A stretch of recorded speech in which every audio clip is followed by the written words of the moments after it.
വളരെ മനസ്സിനെ ഞെട്ടിക്കുന്ന കൊലപാതകമാണ്. എൻ്റെ തലയൊക്കെ പൊട്ടിച്ചോ? അയ്യോ, പിടിച്ചിട്ട് സ്വന്തം അച്ഛനും അമ്മയൊക്കെയാണ് ഉപദ്രവിക്കുന്നത് അല്ലേ? എൻ്റെ കഥ കഴിഞ്ഞാണ്. അവരൊക്കെ എഴുത്തിയാണെങ്കിൽ നടക്കാൻ വയ്യ, അല്ലെങ്കിൽ അവനെ കാണുമ്പോൾ ഓടുമായിരുന്നു. അത്ര പേടിയാണോ? ഒളിക്കുമായിരുന്നു. അങ്ങനെ ഒരാൾക്ക് അസുഖമാണെങ്കിൽ നമ്മൾ അങ്ങനെ കൊല്ലുവോ? അതെന്തൊരു ന്യായം? ഏത് ശക്തി വരുന്നത്? അങ്ങനെ ഇങ്ങനെ തുള്ളുവായിരുന്നു, ശക്തി വരും. മണികണ്ഠന്റെ ഇരിപ്പ് കണ്ടോ? എന്തോ വലിയ കാര്യം ചെയ്തിട്ട് വന്നതുപോലെയുള്ള ഇരിപ്പാ. മണിയൻ ആരാണെന്ന് ആദ്യം അറിയണം. ലോകത്തുള്ളവരുടെ മുഴുവൻ പ്രശ്നങ്ങൾക്കും പരിഹാരം കാണുന്ന ഉഗ്രൻ മന്ത്രവാദി എന്ന് പറഞ്ഞാൽ വിചാരിച്ചാൽ ചുട്ട കോഴിയെ വരെ പറപ്പിക്കും. ഭീകരനാണിവൻ, കൊടും ഭീകരൻ. ഇവിടുത്തെ അറിയപ്പെടുന്ന പൂജാരി കൂടിയല്ലേ എല്ലാവർക്കും? പൂജ അവിടെ നമ്മൾ അത് തന്നെ അവിടെ ഉണ്ട്. അപ്പം അങ്ങനെ അത് അവിടെ ചെറിയ പൂജകളും കാര്യങ്ങളുമായിട്ട് വിളക്കെ കത്തിക്കുക, അല്ലെങ്കിൽ ഞങ്ങളൊക്കെ തന്നെ കത്തിക്കുന്നു. ഇവിടുത്തെ ഒരുപാട് പേരെ പൂജയും കാര്യങ്ങളൊക്കെ പുള്ളി ചെയ്യുന്ന ആളല്ലേ, പല വീടുകളിൽ പോയിട്ട് അത്രയും കഴിവുള്ള ആളല്ലേ? ആളാണ്. പക്ഷെ എന്ത് ചെയ്യാൻ പറ്റും? ഇങ്ങനെ ഈ കഴിവ് കിട്ടി വേറൊരു അമ്പലത്തിൽ പോവായി പോയിട്ട് അവിടുന്ന് കിട്ടുക. അവിടുന്ന് അവരായിട്ട് അവർ കുറെ കാലം അവിടെയായിരുന്നു, ആ പൂജാരിയുടെ ഒക്കെ ആയിരുന്നു. അപ്പൊ അങ്ങനെ വന്ന് നിങ്ങൾക്ക് പാരമ്പര്യമുള്ളതല്ല പൂജയും കാര്യം അങ്ങനെയല്ല. അവര് അസിസ്റ്റന്റ് ആയിട്ട് അങ്ങോട്ട് നിന്നാണെന്ന് തോന്നുന്നു. പിന്നെ ഇവിടെ വിളക്ക് കത്തിക്കും, ഇവിടെ ഇതെല്ലാം ഉള്ള അതെല്ലാം ഫലിക്കുന്നതാണ്. ഇവിടെ ആ ദൈവം എന്ന് പറയുന്ന കാര്യങ്ങളെല്ലാം ചൂട് പായസം ഒക്കെയാണ് കോരുന്നത്. ഇവിടെ കൈയിട്ട് വാരി തലയിലൊക്കെ ഇങ്ങനെ തേക്കും. നല്ല വെളുത്ത ആളൊക്കെ ആയതുകൊണ്ട് വേറെ ദേഹത്തൊന്നും വലിയ പൊള്ളലൊന്നുമില്ല. അത്രയും കഴിവുള്ള ആളാണ്. ഇത് ഒരുപാട് ആൾക്കാർക്ക് ഇവിടെ വരുന്ന കാര്യമൊക്കെ നിങ്ങൾക്ക് അറിയാമോ? ഈ പൂജയ്ക്കും ജ്യോതിഷം നോക്കാൻ വേണ്ടി വരും. നമ്മളൊക്കെ ഞാനൊക്കെ രാവിലെ ജോലിക്ക് പോവേ, അപ്പൊ വൈകുന്നേരമൊക്കെ ആയിട്ടാണ് വരുന്നത്. അങ്ങനെ ഒരുപാട് പേരൊന്നും വരത്തില്ല. പല വീടുകളും പുള്ളി പോകുന്നുണ്ട്, പോയൊക്കെ ചെയ്യുന്നുണ്ട്. അങ്ങനെയൊക്കെ പല വീടുകളിലും അങ്ങനെ തെറ്റിയ തെറിച്ച അങ്ങനെ അത്രയ്ക്കൊന്നും ഒന്നും ഇങ്ങനെ ഏറ്റെടുക്കാറൊന്നുമില്ല. അതിവിടെ ഉത്സവത്തിന് മാത്രം. ഒരു വർഷത്തിലൊരിക്കൽ, ഈ കഴിഞ്ഞ പ്രാവശ്യം വരെ നല്ല ഉത്സവം, ആൾക്കാരെല്ലാം വരുമായിരുന്നു ഒക്കെ. ഇപ്പൊ ഈ വർഷം മാത്രമേ അതൊന്നും നടക്കാതുള്ളൂ. അപ്പൊ ഇനിയിപ്പോ അമ്പലം ആര് നോക്കും? ഇപ്പൊ ഞാനാണ് തൂത്തൊക്കെ ഇടുന്നത്. വിളക്ക് കത്തിക്കുന്നുണ്ടോ? വിളക്ക് 41 കഴിഞ്ഞാലേ കത്തിക്കാൻ പറ്റത്തുള്ളൂ. ശരിക്കും പറഞ്ഞ ദൈവം ഇറങ്ങി പോയി കാണുമോ? എന്തായിരിക്കും? അതങ്ങനെയൊന്നും ഇറങ്ങി പോകത്തൊന്നുമില്ല. അങ്ങനെയല്ല, ഞങ്ങൾ വിളക്ക് ഞങ്ങളെന്ന് വെച്ചാൽ കുടുംബപരമായിട്ടുള്ള ഒരു ഇതാണ്. അങ്ങനെ ഒരുപാട് ഫേമസ് ഒന്നും അല്ലായിരുന്നു. നമ്മളിവിടെ കത്തി ഞങ്ങളെ കുഞ്ഞിലേ ഉള്ളതാണ്. ശക്തി ഇപ്പോഴും ഉണ്ടോ? കാണുമായിരിക്കും. കാണും. പുള്ളി ഉള്ളപ്പോ ആ ശക്തി അറിയാൻ പറ്റുമോ? അവന്റെ ദേഹത്ത് വരുമായിരുന്നു. അങ്ങനെ ഇങ്ങനെ തുള്ളുവായിരുന്നു. ശക്തി വരും. അങ്ങനെ തുള്ളുമായിരുന്നു. അങ്ങനെ അത് എല്ലാ ആൾക്കാരും വരും. അവരൊക്കെ പറയുന്നവരെയൊക്കെ സഹായിച്ചു കൊടുക്കും. സഹായിച്ച് അവരൊക്കെ നമ്മളൊന്നും അങ്ങനെ ഒന്നും പറയുന്നില്ല. വലിച്ചിട്ടുണ്ട്. ഒരുപാട് കാര്യങ്ങളുണ്ട്. ഒരുപാട് കാര്യങ്ങൾ അവർ നടത്തിയിട്ടുണ്ട്. ഇവിടെ ഇരിക്കുന്ന സാധനങ്ങളെല്ലാം ഈ ആൾക്കാർ വാങ്ങിച്ചു കൊടുത്തേനും നല്ല രീതിയിൽ പോയിക്കൊണ്ടിരുന്നേണ്. മണികണ്ഠൻ ചെയ്ത പണി കേട്ടാൽ ചത്ത് കിടക്കുന്നവനും എഴുന്നേറ്റ് നിന്ന് പ്രാകും. അമ്മാതിരി പണിയല്ലേ കാണിച്ചേ. സ്വന്തം തള്ളയെ ഒറ്റ ചവിട്ടിന് യമപുരിക്ക് അയച്ചു. കയ്യിൽ സമയത്ത് കിട്ടാത്തതുകൊണ്ട് പാവം അച്ഛൻ രക്ഷപ്പെട്ടു. എന്തിനാണെന്നോ ഇയാൾ സ്വന്തം അമ്മയെ കൊന്നത്? ആർക്കും വിശ്വസിക്കാൻ പറ്റാത്ത ഒരു കാരണമാണ് മണിയൻ പറയുന്നത്. അങ്ങനെയാണ്. നിങ്ങളൊക്കെ നോക്കാത്തതുകൊണ്ടാണ് മകൻ കൊന്നേന്നാ പറഞ്ഞത്.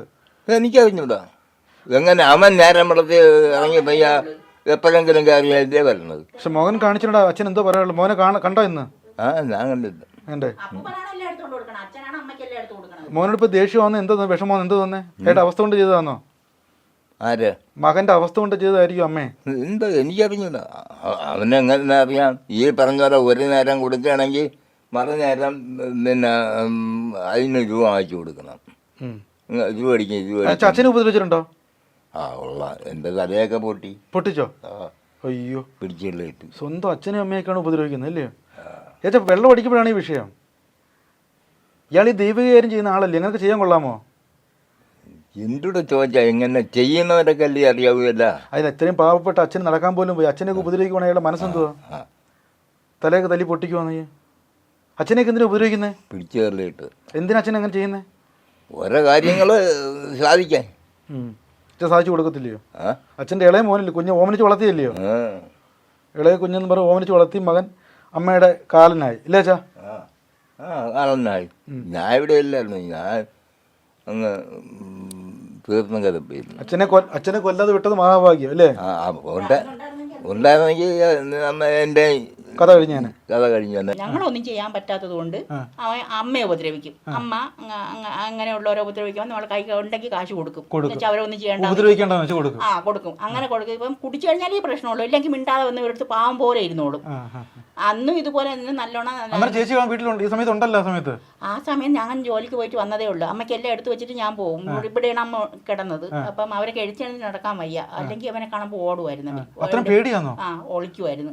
പക്ഷേ ഇവന്റെ സപ്പ് പറയണം. അപ്പൊ ഇവനെ പറ്റി പറഞ്ഞു കുടിച്ചിട്ട് വരുമ്പോ ഇതിങ്ങനെ അവനെ പറഞ്ഞില്ല എന്നുണ്ടെങ്കിൽ അവരപ്പോൾ കൊല്ലും. അങ്ങനത്തെ ഒരു സ്വഭാവം. കുടിച്ചു കഴിഞ്ഞ പ്രശ്നമല്ലേ? കുടിച്ചു കഴിഞ്ഞ പ്രശ്നം. ബാക്കിയുള്ള സമയത്ത് പ്രശ്നങ്ങളൊന്നുമില്ല. ഓമനിച്ച് വളർത്തിയ മോനാണ്ട് ഞാനും ചിലപ്പോഴൊക്കെ പറയും ഇവനെല്ലാം വാങ്ങിച്ചു കൊടുത്ത് കൊന്നുകൂടിയെന്ന്. അത് നിങ്ങൾ കൊല്ല്. ചേച്ചി അങ്ങനെ പറയുള്ളൂ. അത്ര ശല്യം വേണ്ടോ? അത്രയും കുടിച്ചോണ്ടെങ്കിൽ ഭയങ്കര ശല്യം. അമ്മ ചേച്ചി അമ്മയോട് പറയാം അങ്ങനെ കൊല്ലാൻ പറയും. ഞാൻ പറഞ്ഞിട്ടുണ്ട്, പലപ്പോഴും പറഞ്ഞിട്ടുണ്ട്. നിങ്ങൾ ഇങ്ങനെ ശല്യം ആയതുകൊണ്ട് ഞങ്ങൾക്ക് ഇതുപോലെ ഞങ്ങൾ ജോലി ചെയ്ത് വരുമ്പോൾ ഞങ്ങൾക്ക് അതൊരു ബുദ്ധിമുട്ടാണ്. ഈ അയൽവക്കക്കാർ പോലും വരത്തില്ല. എന്ന് വെച്ചാൽ ഇവൻ പിന്നെ ചെന്ന് അവരുടെ അടുത്ത് തെറിയൊക്കെ പറയുന്നതുകൊണ്ട് അവരാരും നമ്മളെ ഇവിടെ ഒന്നും വരത്തില്ല. ഇത് ഇത്രയും വിളിച്ചിട്ട് പോലും അവരൊന്നും വന്നില്ല. കുടിച്ചു കഴിഞ്ഞാൽ പിശാച് കയറും. കുടിച്ചു കഴിഞ്ഞാൽ നിങ്ങളെയൊക്കെ ഒറ്റ കൈലം എടുത്ത് കളയും. അത്രയ്ക്ക് ശക്തിയാണ് അവന്. അതുപോലെ തന്നെ അന്ന് വന്നപ്പോഴത്തേക്കും ഇങ്ങനെയാണ് നമ്മളെ കൈ പിടിച്ച് എടുത്ത് ഞാനിങ്ങനെ അവനെ പിടിച്ച് തള്ളിക്കൊണ്ടിരിക്കുകയാണ്. അവൻ എന്നെ ചുഴട്ടി എടുത്ത് ഇങ്ങനെ എറിഞ്ഞ്. അത്രയ്ക്ക് ഇതായിരുന്നു. നല്ല ചേച്ചിയെന്ന് വിളിച്ചാൽ നിങ്ങൾക്ക് എന്ത് ഭവ്യതയാണെന്ന് ഒരു ദിവസം നിങ്ങൾ സംസാരിച്ച് നോക്കിയാൽ അവന്റെ ഫാനാവും. അത്രയ്ക്ക് സംസാരമാണ്, അത്രയും മിടുക്കനാണ്. പക്ഷെ ഇപ്പൊ ഇങ്ങനെ അതാണ് അമ്മയോട് ചെയ്തത്. പിന്നെ അമ്മയ്ക്ക് സുഖമില്ലായിരുന്നു, ഹാർട്ടിന് പ്രശ്നം. പോലീസിന് പറഞ്ഞെന്തോ അറിയോ, അമ്മ അസുഖമായിട്ട് കിടക്കുന്നത് അയാൾക്ക് സങ്കടമാണ്, അതുകൊണ്ട് കൊന്നു കളഞ്ഞാ പറഞ്ഞത്. അങ്ങനെ പറഞ്ഞേക്കുന്നത്. ഓ അതറിയത്തില്ല. അതങ്ങനെയൊക്കെയാണ്. അങ്ങനെ ഒരാൾക്ക് അസുഖമാണെങ്കിൽ നമ്മൾ അങ്ങനെ കൊല്ലുവോ? അതെന്തൊരു ന്യായം? ശരിക്കും പറഞ്ഞാൽ ഈ സ്വന്തം അമ്മയെ കൊല്ലാനുള്ള സാഹചര്യം എന്തായിരുന്നു? അവൻ പറയുന്നത് അവന് എന്തോ ഒരു പ്രീവിയസ് എനിമിറ്റി ഉണ്ട്. കുടുംബപരമായിട്ടാണോ അവൻ്റെ ബന്ധുക്കളുമായിട്ടാണോ എന്നുള്ളത് കൃത്യമായിട്ട് അന്വേഷണം ഇന്നിപ്പോൾ നമുക്ക് ആ സംഭവം നടന്ന ശേഷം ഇപ്പോൾ നമ്മുടെ കസ്റ്റഡി കിട്ടിയിട്ടുള്ളൂ. അപ്പോൾ അതിൽ കൂടുതൽ വെളിവാവേണ്ടതുണ്ട്. കാര്യം എന്ന് പറഞ്ഞാൽ എന്തായാലും ഒരു പ്രീവിയസ് എനിമിറ്റി ഉണ്ടാവും. അമ്മയോടെന്ന് വെച്ചാൽ വസ്തു സംബന്ധമായിട്ടാണോ മറ്റു കുടുംബാംഗങ്ങളുമായിട്ടാണോ, അതിൽ പിന്നെ അമ്മയുടെ പർട്ടിക്കുലറായിട്ട് ഉള്ള വിരോധം ഉണ്ടാവാം. അതിലുമായിട്ട് അങ്ങനെ ആവാം ഇങ്ങനൊരു ഇൻസിഡന്റിലേക്ക് പോയതെന്നാണ്. പെട്ടെന്ന് മദ്യപിച്ച് തോന്നിയ ഒരു ഇതാണോ അതോ നേരത്തെ ഉള്ള ഒരു അങ്ങനെയൊന്നുമല്ല. അവർക്ക് പർട്ടിക്കുലറായിട്ട് ഉറപ്പിച്ച് ചെയ്ത പ്രവൃത്തിയാണ്, ആലോചിച്ച് ഉറപ്പിച്ച് ചെയ്ത ഒരു കുറ്റകൃത്യമാണ്. കൊലപ്പെടുത്താൻ വേണ്ടി തന്നെ ചെയ്തത്. പിന്നെ 100% കൊലപ്പെടുത്താൻ വേണ്ടി ചെയ്തതാണ്. അത്രയാണ്. അത് വളരെ മൃഗീയമായുള്ള ഒരു കൊലപാതകമാണ്. അച്ഛനോട് നേരത്തെ ആക്രമണം ഉണ്ടായിട്ടുണ്ട്? അച്ഛനോടുള്ള കാര്യങ്ങളെ കുറിച്ച് അറിയില്ല. അവൻ നമ്മുടെ കസ്റ്റഡി കിട്ടിയത് ഇന്നാണ്. ഇന്നിപ്പോൾ ബാക്കി കൂടുതൽ അന്വേഷണത്തിലെ ബാക്കി എന്തൊക്കെയാണെന്നുള്ള കാര്യങ്ങൾ തെളിയില്ല. ഈ മന്ത്രവാദം അങ്ങനെയുള്ള സെറ്റപ്പ് അറിയില്ല. കൂടുതൽ അവന് ഏതെങ്കിലും പ്രീവിയസ് വീട്ടിൽ അങ്ങനെയുള്ള സെറ്റപ്പ് വീട്ടിലോ സ്വന്തമായിട്ട് ഒരു ചെറിയ പൂജയൊക്കെ നടത്തുന്ന ഒരു സെറ്റപ്പ് ഉണ്ട്. ഇന്ന സ്ഥലത്ത് പോയി നമ്മൾ തെളിവെടുപ്പ് നടത്തിയിട്ടുണ്ട്. പല വീടുകളിലും പോയിട്ട് പൂജ ചെയ്യുന്ന ആളല്ലേ? അതിനെക്കുറിച്ച് കൂടുതൽ അറിയില്ല. ഞാൻ പറഞ്ഞു ഇന്നത്തെ ദിവസം നമുക്ക് അന്വേഷണം നടത്തുന്നതായിട്ടുണ്ട്. അപ്പോൾ ബാക്കിയുള്ള ഭാഗങ്ങൾ എന്താണെന്നുള്ള കാര്യം നമുക്ക് അന്വേഷണത്തിലേ വെളിവാകിട്ടുള്ളൂ. അല്ല പെട്ടെന്ന് എന്താണെന്നുള്ള സ്പോട്ട് ചെന്നപ്പോഴത്തേക്ക് വീട്ടിൽ അങ്ങനെയുള്ള ആംബിയൻസ് ഒരു പൂജ ഉണ്ട്, ഒരു ഷെഡൊക്കെ ഉണ്ട്. ഇപ്പോൾ തൽക്കാലം അത് കാണാനില്ല. അന്ന് ആദ്യത്തെ ദിവസം അറസ്റ്റ് ചെയ്ത സമയത്ത് അങ്ങനെയൊക്കെ ഉണ്ടായി. കൂടുതൽ നമ്മൾ അന്വേഷണത്തിൽ എന്താണെന്നുള്ള കാര്യം നമ്മൾ തെളിവായി എടുക്കും. ഈ നാട്ടുകാരെ നന്മയിലേക്ക് നയിക്കുന്ന പൂജ ചെയ്ത് രക്ഷപ്പെടുന്ന ഒരാൾ സ്വന്തം അമ്മയെ കൊന്ന ഒരു വൈരുദ്ധ്യമാണെന്ന് കാണാൻ പറ്റുന്നില്ലേ? അതുണ്ട്. അതെന്തൊക്കെയാണ് എന്നുള്ള കാര്യങ്ങൾ നമുക്ക് ഇപ്പോൾ പറയാൻ കഴിയില്ല. എന്താണെന്നുള്ള കാര്യമൊക്കെ എന്താണ് അതിൻ്റെ ബാക്കി അവരെ ഫാമിലി ബാക്ക്ഗ്രൗണ്ടുകളും മറ്റുള്ളത്തെ കുറിച്ചൊക്കെ നമുക്ക് കൂടുതലായിട്ട് വെളിവിലേക്ക് എത്താം. ആളുകൾ ഈ പറഞ്ഞ പൂജയ്ക്ക് വിളിക്കുന്ന ആൾക്കാർ ഇയാളിൽ എന്താ വിശ്വസിക്കുന്നത്?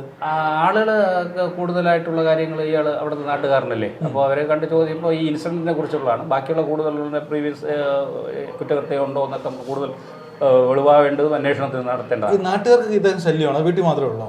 അല്ല, അതിനെക്കുറിച്ച് നമ്മൾ ഈ മദ്യപാന സ്വഭാവം ഉള്ളതുകൊണ്ട് നാട്ടുകളിലും ചെറിയ വിഷയങ്ങളൊക്കെ ഉണ്ടായിട്ടൊക്കെ അറിവുണ്ട്. നമുക്ക് അത് കൂടുതൽ ക്രോസ് ചെക്ക് ചെയ്യേണ്ടി വരും. ഇപ്പം അത് ഈ പറഞ്ഞ ഒരു പശ്ചാത്തലവും കാര്യങ്ങളൊക്കെ ഉണ്ടോ അദ്ദേഹത്തിൻ്റെ പെരുമാറ്റം? തൽക്കാലം പോലീസ് ജുഡീഷ്യൽ കസ്റ്റഡി ഇരിക്കുന്ന പ്രതിക്ക് സ്വാഭാവികമായിട്ട് അങ്ങനെ ആയിരിക്കും.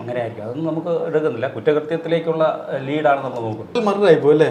സാധാരണപ്പെട്ട 100% വളരെ മനസ്സിനെ ഞെട്ടിക്കുന്ന കൊലപാതകമാണ്. അത് സംശയമൊന്നുമില്ല.